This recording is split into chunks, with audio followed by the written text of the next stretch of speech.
TSM6 news కి స్వాగతం. సంగారెడ్డి జిల్లా పటాన్చెరు నియోజకవర్గం గుమ్మడిదల మండలంలో స్థానిక సంస్థల ఎన్నికల్లో భాగంగా కానుకుంట గ్రామంలో ఇండిపెండెంట్ సర్పంచ్ అభ్యర్థి తలారి ప్రవీణ్ కుమార్ ఎన్నికల ప్రచారం నిర్వహించారు. గతంలో వార్డు మెంబర్ గా గెలిచిన తాను అనేక అభివృద్ధి కార్యక్రమాలు చేపట్టానని, తన వార్డు సమస్యలు తీర్చారని, నిత్యం ప్రజల మధ్యనే ఉంటూ ప్రజా సమస్యలపై నిత్యం పోరాడతానని అన్నారు. పార్టీలకు అతీతంగా ఇండిపెండెంట్ అభ్యర్థిగా పోటీ చేస్తున్న ఇండిపెండెంట్ సర్పంచ్ అభ్యర్థి తలారి ప్రవీణ్ కుమార్ ను ఫుట్బాల్ గుర్తుకు కానుకుంట గ్రామ ప్రజలు తమ అమూల్యమైన ఓటు వేసి గెలిపించాలని విన్నవించారు. కానుకుంట గ్రామ ప్రజలకు, పెద్దలకు, యువతకు అందరికీ నమస్కారాలు. నేను తలారి ప్రవీణ్ కుమార్ గారిని కానుకుంట గ్రామ పంచాయతీ ఇండిపెండెంట్ సర్పంచ్ అభ్యర్థిగా బరిలో ఉన్నాను.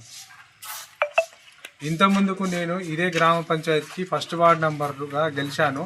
గెలిచిన తర్వాత నేను ఏవైతే నా వార్డు పరిధిలో ఉన్న పనులన్నీ అభివృద్ధి పనులన్నీ నేను చేసి చూపించాను. కాబట్టి పార్టీలకు అతీతంగా నన్ను మరోసారి ఇప్పుడున్న ఇండిపెండెంట్ అభ్యర్థిగా బరిలో ఉన్నాను కాబట్టి మరోసారి నాకు సర్పంచ్గా గెలిపించగలరని మనస్ఫూర్తిగా కోరుకుంటున్నాను.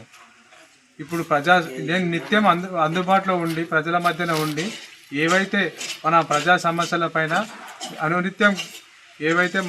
సమస్యలపైన పోరాడతానని, అందుబాటులో ఉంటానని, ప్రజల ముందుకు వస్తానని మనస్ఫూర్తి కోరుకుంటున్నాను. మరో వార్డు నెంబర్గా గెలిపించుకున్నారు.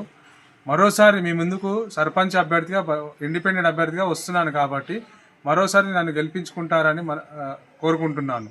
సమస్యలపైన అనునిత్యం అందుబాటులో ఉండి ప్రతి ఒక్కరికి న్యాయం చేకూర్చే విధంగా ముందుకు వస్తాను. ఖచ్చితంగా నన్ను ఓటు వేసి గెలిపించగలరు. నా గుర్తు వచ్చేసి ఫుట్బాల్ గుర్తు.